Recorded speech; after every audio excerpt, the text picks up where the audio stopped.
1971 শুরু হলো মুক্তিযুদ্ধ। এই মুক্তিযুদ্ধের একজন যোদ্ধা যার গানে উদ্যমী হয়ে উঠত সবাই। গান হলো এমন এক শক্তি যা মানুষকে প্রাণ চঞ্চল করে তোলে। জারি সারি ভাওয়াইয়া ইত্যাদি ঐতিহ্যবাহী গানের সাথে যোগ হয় পপ সঙ্গীত। সম্রাট বাবরকে যদি এই উপমহাদেশে মুঘল সাম্রাজ্য বিস্তারের অগ্রপথিক বলা হয়, তাহলে স্বাধীনতা উত্তর বাংলাদেশের পপ সঙ্গীতের অগ্রপথিক হলেন আজম খান। যুদ্ধের দিনগুলোতে যার গান শুনে সবাই জেগে উঠত অদম্য এক চেতনায়। আমার জন্ম 1950 সালে আর কি 28 ফেব্রুয়ারি, এটা আজিমপুর কলোনিতে আর কি, ঢাকায়। তখন সেখানে জন্ম, ওখানে 5-6 বছর ছিলাম। তারপর আমরা আব্বা বাড়ি করলো, কমলাপুরে আসি আর কি।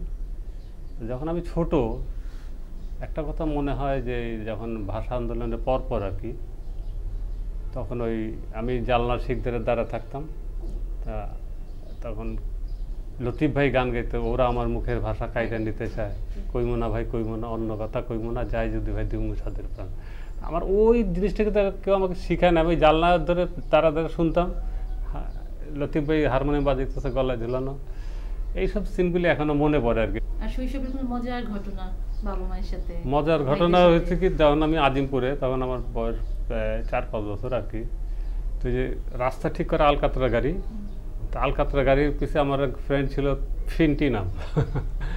আমি আর ফিন্টি আলকাতরা গাড়ি পিছিয়ে পিছিয়ে, তখন ধানমন্ডিটা হইতেছে, কেবল রাস্তা হইতেছে, ওখানে বাড়িঘর হয় নাই। তো ওই আজিমপুর থেকে গাড়ির পিছিয়ে পিছিয়ে যেতে যেতে, আলকাতরা গাড়ি পিছিয়ে যেতে যেতে ধানমন্ডিতে যে হারায় গেছে। আমাদের পাশে ছিল রতন ভাই, সে তাদের আবার বাড়ি হইতেছে লালমাটিয়া, বাড়ি দেখতে গেছে।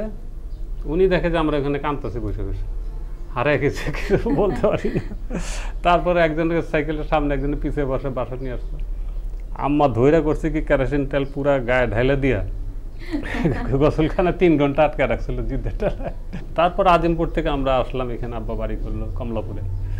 পাড়াগা, কোনো ইলেকট্রিসিটি নাই, হারিকেন টারিকেন জ্বালে আমরা পড়ালেখা করি, রাত্রেবেলা ভূতের ডর। তো কবি জসিমউদ্দিন সাহেব ছিল, পল্লী কবি, ওনার বিশাল বাগান, প্রায় 4.5 বিঘার উপরে, আপেল আর আঙ্গুর গাছ ছাড়া সব গাছ, খুব বাছাই করা সব ফল পাকা।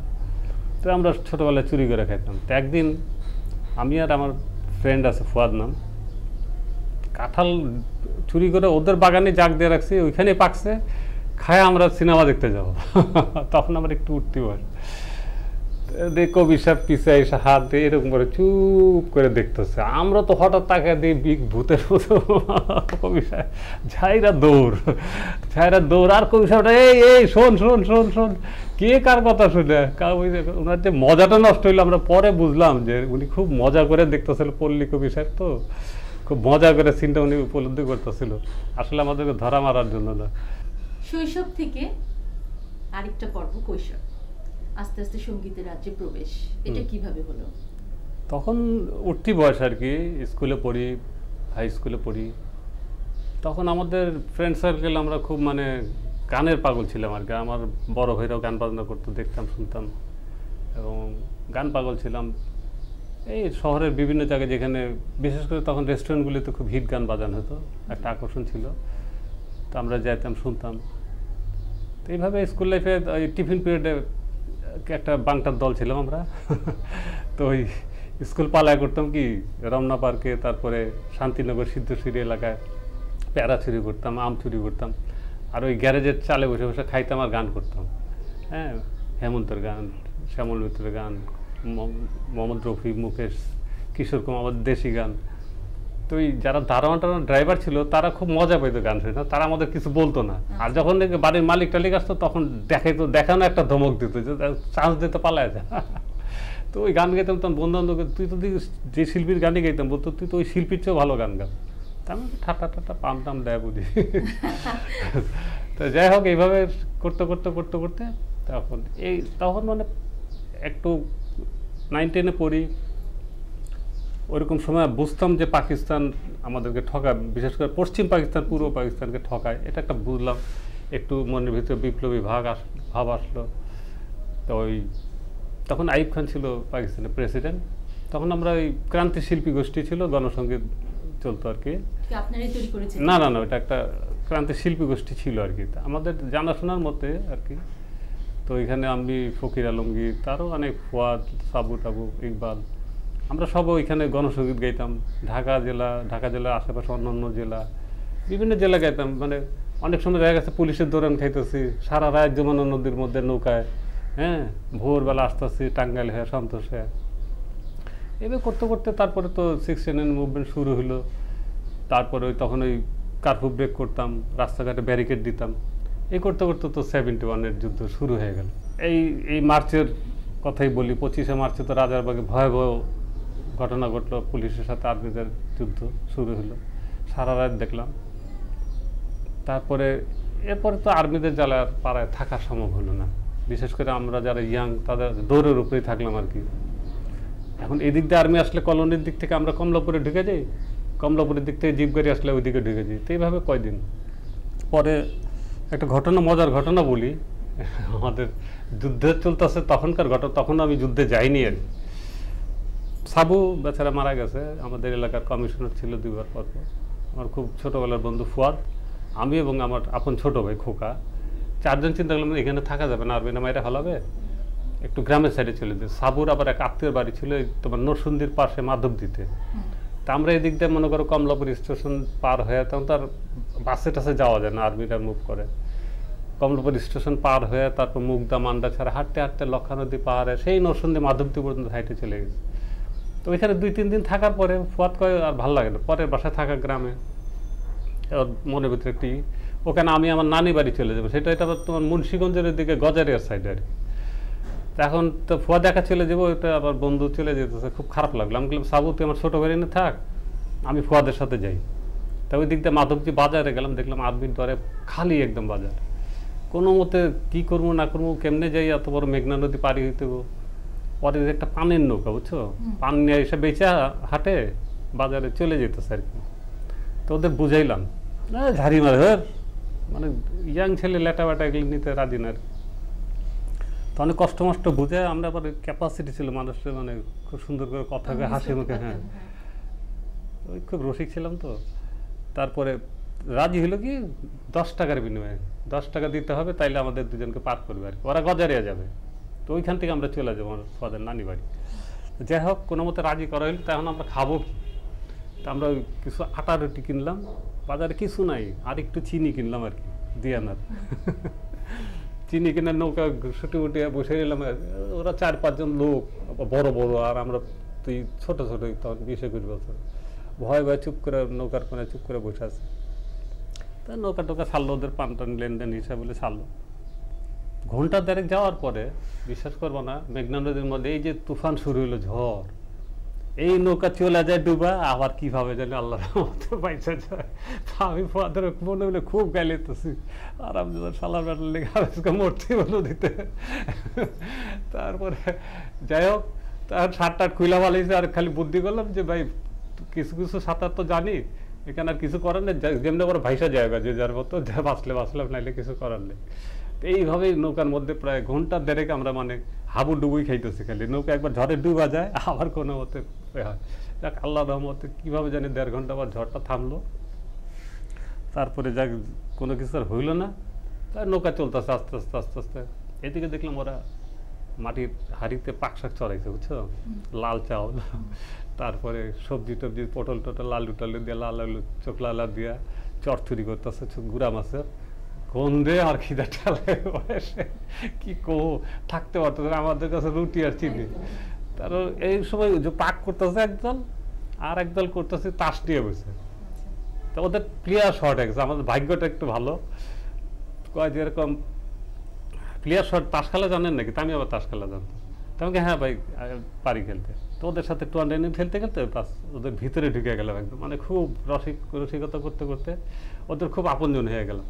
ওই বিড়ি ফুকতে দিতেছে, খাইতেছি, ই করতেছে, কী করবো, নৌকা চলতেছে, ওরা পাকশাক হইতেছে। এমন সময় তাস টাস খেলা শেষ, পাকশাকও হয়ে গেছে, বিকাল হয়ে গেছে। তেমন ওরা বাড়তেছে, খাওয়া দাওয়া বাড়তেছে। তা আমরা তো এক সাইডে লজ্জায় কী করবো, রুটি টুটি বাইর করে চিনি দিয়ে কোনো মতো করতে, কেন ভাই আসেন এর ভিতরে খাতির হয়ে গেছে আর কি, আসেন খাইতে আসেন। তা আমরা ওই গন্ধকে আর লোভ সামলাইতে পারি, তখন লাল চালের ভাত আর ওই চচ্চড়ি। তা যা ওদের সাথে খুব খাওয়া দাওয়া করলাম, খাওয়া দাওয়া করে নৌকা তো চলতেছে আস্তে আস্তে। এমন সময় দেখো বিপদের পর বিপদ, নৌকাটা এসে খাওয়া সব শেষ, আস্তে আস্তে ভিড়তে ভিড়তে সন্ধ্যা হয়ে গেছে। সন্ধ্যা হয়ে যাওয়ার পরে এখন নৌকাটা করছি কি নদীর থেকে এক খালের ভিতরে ঢুকে গেল। আম গাছ টাম গাছ কাঁঠাল গাছ আছে, বেশ ঝোপ এলাকা। ওখানে যে থামলো, থাইমা মানে নোংর গাইরা নৌকা থামায় দিল। থামাতে বলতে আসছে যে ভাই একটু সাবধান থাকেন, যদি ডাকাত আসে উপরে ওই যে ছয়ের উপরে লগ্গা আছে, লগ্গা একটা হাতে নিয়ে নিল।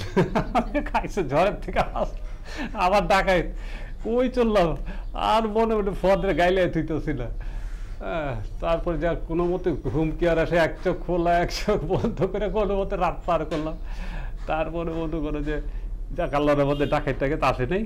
খুব ভোরে মানে ফর্সা থাকতে থাকতে মানে অন্ধকার থাকতে থাকতে আবার নৌকা ছাড়তে তখন আর বিপদ টিপদ হইলে না গজে রাইছে। এর ভিতরে ওদের সাথে এমন খাতির হইল যে মানে তখন আর ওই নাই মাঝে 10 টাকা সাথী না, আর লজ্জা ভাই না না ভাই আর 10 টাকা নিল না। ওই 10 টাকা আমাদের কাছে তখন বিরাট ব্যাপার আর কি। হ্যাঁ, তো এইভাবে পদের নানি বাড়ি গেলাম। নানি বাড়ির থেকে আবার ওখানে কয়েকদিন থাকার পর আর মন মানে আবার ঢাকায় চলে আসলাম।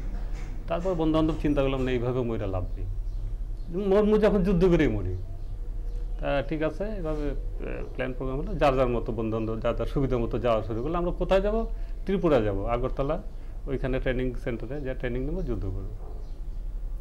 তারপরে এইভাবে যার যার মতো যাওয়া শুরু হলো। আমি যেদিন যে আমার সাথে 2টা ফ্রেন্ড সফি এবং কোচি, তো আমরা হাঁটতে হাঁটতে হাঁটতে হাঁটতে নরসিংদীর উপর দেওয়া, তারপরে ব্রাহ্মণবাড়িয়ার উপর দেওয়া, মনে করো এদিকটা সিএনবি বর্ডার ক্রস করে, তারপর বর্ডার ক্রস করে যে আগরতলায় যে পৌঁছেছে। এমন সময় আমাদের যারা আগে গেছে তারা জিপ গাড়িতে আসতেছে, আরে তোরা হ্যাঁ খুব ধরে কোলাকুলি।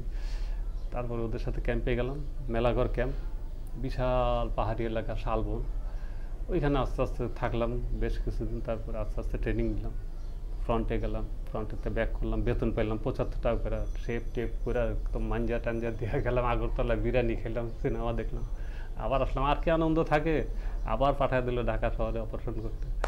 তারপরে সেদিকে ঢাকা শহর, ড্যামরা, তারপরে এই যাত্রাবাড়ি, লক্ষা নদী, বালু নদী, গোরান, একদম এইসব দিয়ে একদম মানে তোমার এই কি কয় তোমার এই গুলশান নদী এই পর্যন্ত, ইসাপুর পর্যন্ত, একদম ক্যান্টনমেন্টের পাশে যে পাহাড় আছে আমি জানতাম না ঢাকায়, এইসব এলাকায় পুরা যুদ্ধ করলাম। থমথম একটা ব্যাপার আর কি, মানে যুদ্ধ করতে করতে করতে করতে ওই পাকিস্তান আর্মিদের রেশন, আর্মস এমিউনিশন ওদের অনেক কম আসছে লোক সংখ্যা। তো এটা ওস্তাদদের তো একটা হিসাব আছে যে ফ্রন্টে কী কোন সময় কী হতে পারে। তো ওই দুপুরবেলা একটা পুরান হিন্দু বাড়ি, তো ওইখানে দোতলা আমাদের একটা হেভি মেশিন গান ফিট, এবং আমরা সব টুংটাং খাইতেছি, বাদাম টাদাম খাইতেছি। ওস্তাদ গামছাটা চোখের উপর দিয়ে ঘুমাইতেছে আর বলতেছে যে ওই নদীর নিচ দিয়ে যে ব্রিজটা গেছে খেয়াল রাখবেন, নৌকা আসবে, ওদের রেশন আসার সময় হয়েছে কিন্তু খেয়াল রাখবেন। নৌকা টোকা দেখলে আমার ডাক দিন। তা আমরা গল্প গুজব করতেছি, ঠাট্টা করতেছি। এমন সময় দেখি নৌকার মাথা দেখা যায়। ওস্তাদ ওস্তাদ নৌকা দেখা যায়, ডিস্টার্ব করেন না তো, মানে বিরক্ত হয়ে গেছে। তা ভয় লাগে, ওস্তাদ মনে মনে ডাকতো। আবার কত 4-5টা নৌকা দেখা যেতেছে। আরে ওস্তাদ নৌকা দেখা যাক, ধর রাখেন তো, দেখতে থাকেন। ঝাড়ি মানে অনেকক্ষণ পর দেখছি অনেক নৌকা। আরে ওস্তাদ উঠে নৌকা চলে গেল তো। ওস্তাদ লাফ দিয়ে উঠছে, চোখটা ডলা দিয়া, কোমর গামছাটা বেঁধে কার, সাবধান, আগে কেউ গুলি করবেন না, আমি ওপেন করলে আপনারা গুলি করবেন। ওস্তাদ রেডি হয়ে বসলো, নৌকাগুলো সিরিয়াল মানে জায়গা মতো আসলো, আর একদম মেশিনে ডিডি ডিডি ডিডি ডিডি বসাতে আমরা ঢাস ডুস শুরু করলাম। দেখলাম নৌকাগুলি টুকরা টুকরা ছিটকা পড়ে যেতেছে।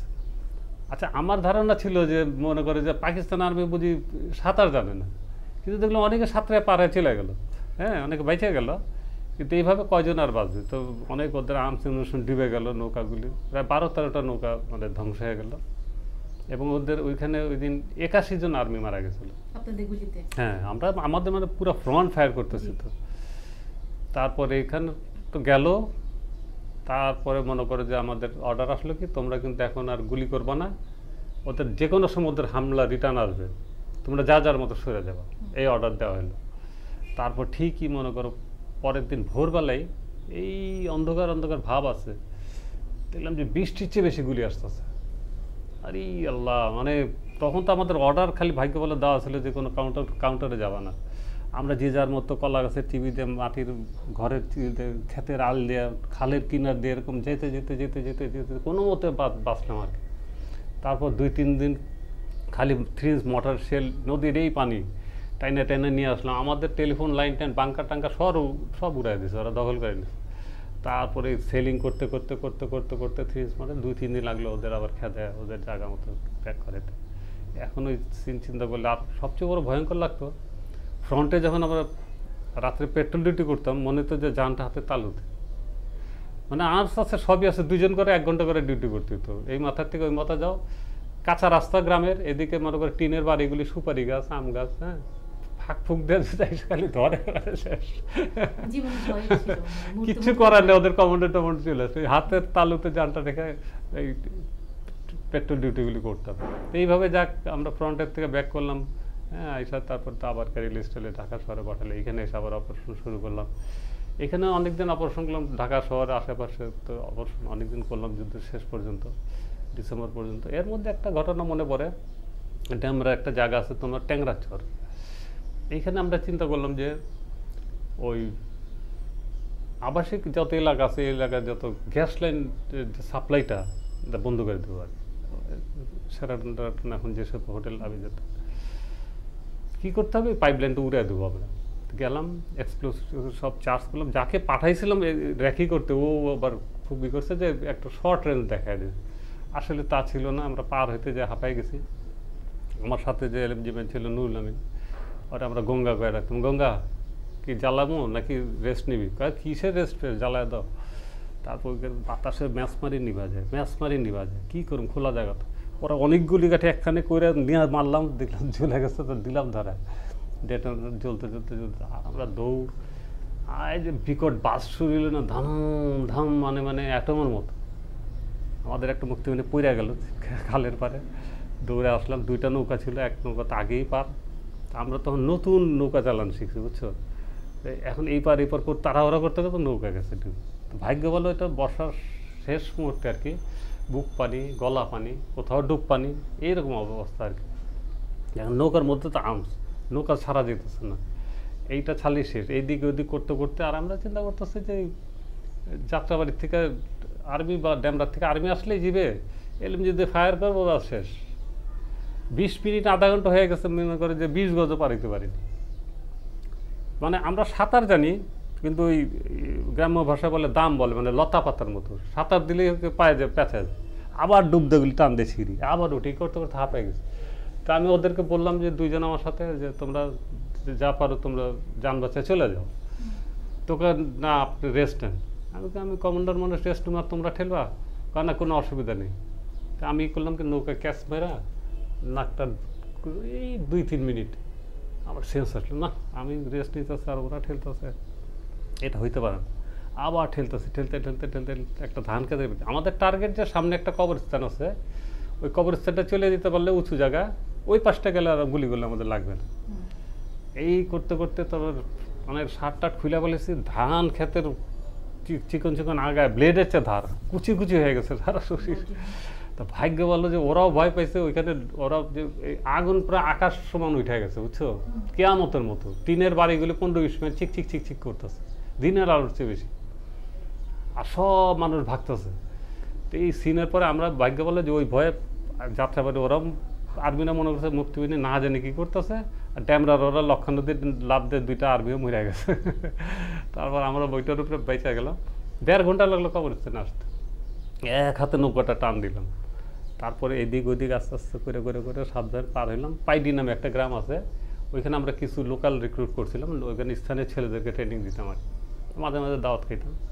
ওরা এসে তাড়াতাড়ি হেল্প করে আসতে করে ওই যে ওদের নৌকায় করে যে নিয়ে যে আমার গেছে, আর বলতে পারবো না। পরের দিন ভোরবেলা দেখি খেয়ারের পাল্লার উপর পুরো শুয়ে রয়েছি, পুরাটা শরীর এত ব্যথা কাইটা ধানের পাতায়, আর 2-3 দিন উঠতেই পারিনি। পরে 2-3 দিন খুব ভুগলাম, মানে সারা শরীর। এই কথা এখনো মনে বললো না, শিওর কি যে মানে জানের বাজি লাগে, কিরকমভাবে অপারেশন করছি। মুক্তিযুদ্ধের স্মৃতিতে আমরা শুনলাম সে বিশাল ঘটনা। তো আপনার যে নিজের কেরিয়ার, আপনার প্রথম কনসার্ট, প্রথম পারিশ্রমিক, এই সমস্ত নিয়ে আমাদের দর্শকদেরকে একটু বলেন। আসলে আমি কোনো গায়ক না, বেসিক্যালি এটা একটা জিদের বসে আমি মানে এই রাস্তায় আসা আর কি। তা আমার স্বাধীনের পরে মানে তখন তো ঢাকা শহরের লোক সংখ্যা খুব কম, সবাই সবাইকে চিনে, এই আশেপাশে সব এলাকার ছেলেমেয়েরা মিলে একটা গোষ্ঠী ছিল, তারা গান টান করতো, নাটক টাটক করতো। আমরা বাসার থেকে চেয়ার টেবিল চাদর, হ্যাঁ, এগুলি নিতাম বাংলা বাজার থেকে, চটি বই কিনে আনতাম, মহল্লায় পরীক্ষা শেষে নাটক টাটক করতাম, গান বাজনা করতাম, খালার মধ্যে দাওয়াত দিতাম, আসতো দেখতো। এইভাবে আস্তে আস্তে শুরু আর কি। আমার এক ফ্রেন্ড নীলু গিটার বাজিত, মনসুর গিটার বাজিত, আর সাদেক ড্রাম, তিনজনকে নিলাম, আমি গলা আর কি ভয়েস, চারজন হেভি সিরিয়াস প্র্যাকটিস শুরু করলাম। তারপর ডাইরেক্ট এটা টেলিভিশনে 72-তে প্রোগ্রামটা করি আর কি। এইটাই তো পাবলিক হিসেবে মানে প্রথম মানে পাবলিকের সামনে গান করা আর কি। তো এটা আবার আমি ঠিক জানি না এটার রেজাল্টটা কী হচ্ছে। আমি যেদিন প্রোগ্রামটা ছিল ওই দিন আবার আমার মেজো ভাই সঙ্গীত পরিচালক আলম খান, আর একটা রেকর্ডিং আমি এফডিসিতে ছিলাম, দেখতে পাই। আমি মৌচাক মার্কেটে গেছি, তো নয়টামের একটা ছেলে এসে বললো, হারুন নাম, যে ভাই আপনার প্রোগ্রামটা দেখলাম খুব ভালো লাগলো। এই বুঝলাম যে মানুষের কাছে ভালো লাগছে আর কি। তা কয় আমরা যে নটেডাম আর ইডেন গার্লস কলেজ যৌথ আমরা একটা প্রোগ্রাম করতে যেতেছি, তা আপনি কি আসবেন আমাদের এখানে? তা আমি ভালো মন্দ কিছু চিন্তা করতে পারি, আমি তার ওই শিল্পী হিসাবে গান গাইনি। তা আমাকে ঠিক আছে যোগাযোগ করেন, লজ্জার খাতিরে বললাম। তো হঠাৎ একদিন দেখি যে ওরা ঠিকই আসতে আর কি।